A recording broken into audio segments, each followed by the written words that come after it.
Well, that was a little disappointing.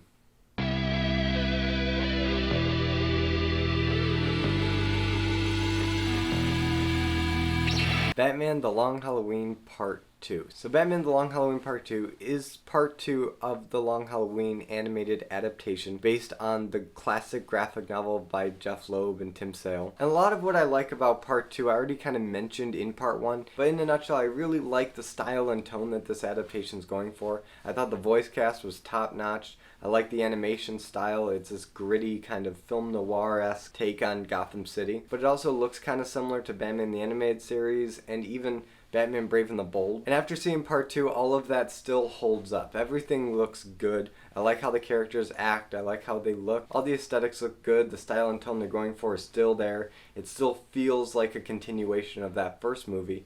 And I appreciated that. But one thing I didn't really talk about in my Part 1 video is Josh Duhamel as Harvey Dent. I thought he did a really good job. He's got the kind of voice that sounds nice, warm, and friendly and affirmative, like a good police detective or district attorney in this case. But he's also got a little twinge of anger and frustration that's bubbling just beneath the surface, where you think that maybe this guy has some secrets or some other life that he's trying to hide.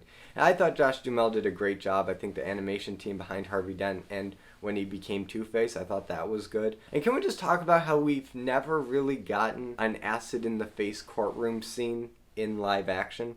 We kind of get it in Batman Forever in kind of like a news recap of it. But after seeing Long Halloween, I really want to see that classic acid-in-the-face sequence. I think you could do something really cool in live action with it, like they did in animation. And I thought they handled the whole Two-Face transition from good guy to bad guy pretty well. It's a slow fade. You know right off the gate that this guy has some demons that he's fighting. Things aren't all that great at home with his wife. And you can see how through a series of unfortunate events this upstanding district attorney became the criminal known as Two-Face. But as for new things that I enjoyed in Part 2, that's really where it ends. Part 2 definitely takes more liberties with the source material than Part 1, and I think that does the movie ultimately a disservice. The Long Halloween graphic novel, while it's not perfect, it does have a really good mystery at the heart of it. You don't know who the holiday killer is, and there's all these red herrings and possible suspects that Batman, Commissioner Gordon, and Harvey Dent need to team up to figure out who the holiday killer is. And the resolution to the holiday killer in the book, while it is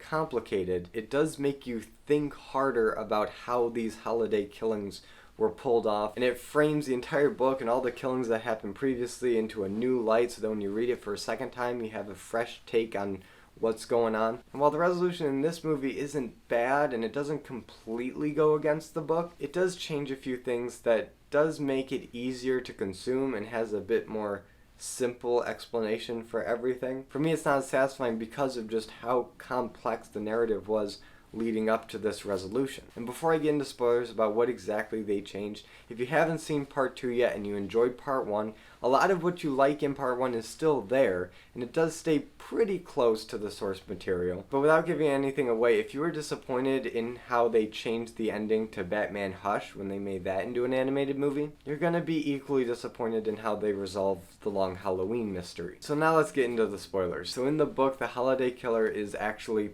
3 people. It was Alberto Falcone, you know, the young son that was ostracized, sent to Oxford, and really wanted to prove himself to his father and show that he's a real man. But he did it with a gimmick, which seemed to be the new trend since Batman's villains all have a gimmick now. And it fits with this transition period from the old guard of the Mafia to this new guard of the criminally insane. So it starts out as Alberto Falcone, but Harvey Dent actually starts to do a couple killings of himself, including the supposed killing of Alberto Falcone on New Year's Eve that actually turned out to be non-lethal, so Alberto came back and did a few more killings of his own. But in the end, it was actually Gilda, Harvey Dent's wife, that did a few killings of her own, so she's also technically the holiday killer because she knew that Harvey was the holiday killer and she wanted it to all just be over. So admittedly, that is kind of a convoluted wrap-up to the story, but the way the narrative was strung along from beginning to end, it does make sense with what we're giving, and knowing that it was 3 different people, it is fun to revisit it and try to figure out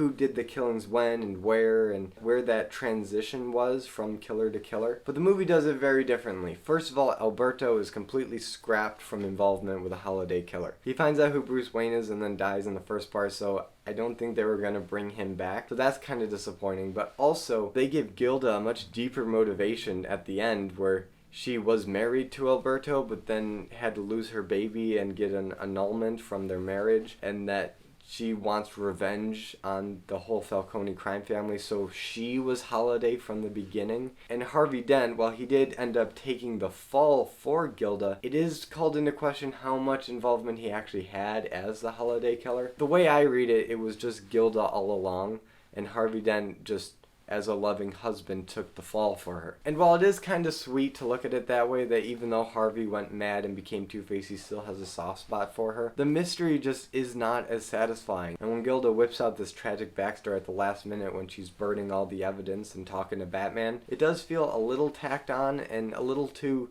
convenient for all the things that have led up to this. And just like they did in Batman Hush when they just made the Riddler the villain all along, instead of keeping the nuance with Tommy Elliott. Batman The Long Halloween has a similar problem with just making Gilda the villain all along, without any of the nuance of Alberto or Harvey Dent's involvement in this year-long struggle against the Holiday killer. And as for changes, that's probably the one that irritates me the most, but it's not the only change. Catwoman, once again played by Naya Rivera, is given a bit more of a backstory in this than she got in the book. I think it's been a little bit since I've read the book, but I don't remember them going into her parentage at all in the book. Comment below if I'm wrong. But here they spend a significant amount of time developing this backstory with Catwoman, that she never knew her mother and that her father is actually Carmine Falcone. And at the end of the movie, when Falcone is lying there dying from Harvey's gunshots, Carmine sees Catwoman without her mask on and says her mother's name.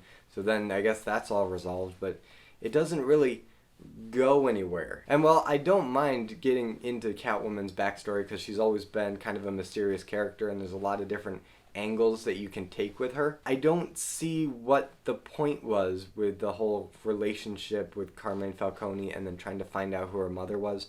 She doesn't go off and actually find her mother in this movie, but I guess they felt the need to give her a bit more of an arc, but it doesn't really go anywhere. So while it doesn't bother me as much as the changing to who the Holiday killer was, it just seems like an unnecessary change. I feel like if they held back on that, they could have spent more time developing this whole Holiday killer mystery. And one more thing before I wrap up. So The Long Halloween Part 2 has gotten an R rating for bloody images and some violence. Now, Long Halloween Part 1 was rated PG-13 for bloody images and violence and some swearing and some smoking. Now, Part 2 also has swearing and some smoking, but really the rating captions are practically identical. And aside from a couple F-bombs here and there in Part 2, and actually one F-bomb that gets censored by machine gun fire for some reason in a rated R movie, I don't see why you needed to do that. The two movies are practically identical in subject matter, in violence, in the blood. When you watch them back to back, they actually fit together surprisingly well. They feel like it's just one movie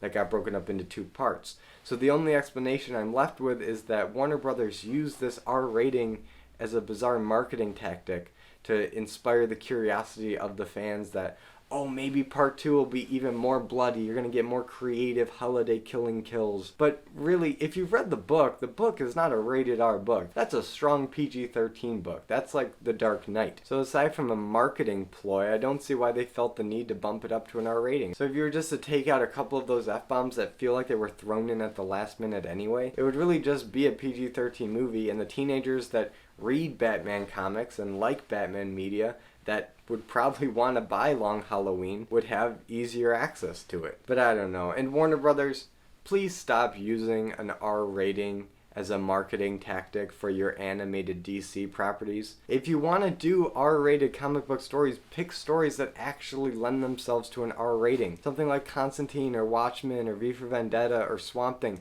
Those things you can bump up to an R rating reasonably well. But stop taking PG-13 movies and giving them R ratings just because you want it to be cool and edgy, without actually changing the subject matter to reflect the rating. So that's pretty much what I think about The Long Halloween Part 2. It was kind of of a disappointing ending to a first part that I actually really enjoyed. And while part 2 wasn't a significant drop in quality in voice acting or animation, just some of the story changes that they kind of set up in the first part really started to add up and make a conclusion that just didn't feel right to me. If you want to know more of what I think about the Long Halloween movies, I said a lot more in my first part video, so go check that out and comment below, what did you think about the finale to the Long Halloween? Was it worth the wait? Was it worth buying an extra $20 Blu-ray to go see it? For me, jury's still out on that, but comment below, and if you like this video, be sure to give it a like and subscribe for more content, and hit the notification bell to be notified every time I upload a video. As always, I'm Colby, this is my nerdy talk, and I'll see you in the next video.